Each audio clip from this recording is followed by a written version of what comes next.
Family and loved ones mourn the sudden loss of a teenage boy after police say another minor stabbed him to death last night in Sycamore. 23 News reporter Alyssa Reamer talks with the school district superintendent to learn more about 17-year-old Kaleb Mcall and the legacy he leaves behind. A happy boy with an infectious smile is how Kaleb's loved ones describes him. He loves camping, his parents, and playing video games with his friends.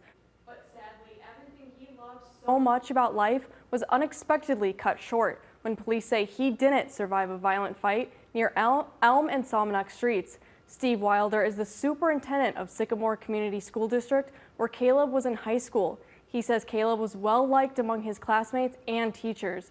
The news of his death fired shockwaves through the school, leaving some struggling to grapple with their grief.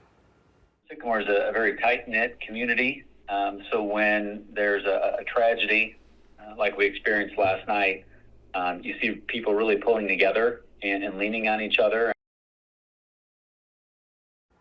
Kaleb's high school's football team paused for a moment of silence in honor of him before their game tonight. If you'd like to contribute to Kaleb's family, a link is posted on our website. Obviously, our thoughts and prayers are with the family. It's just such a tragic situation. The GoFundMe already passed its $10,000 goal. Actually, the last time I checked it, it was about $10,320. Investigators arrested a juvenile suspect they say is connected to Kaleb's death.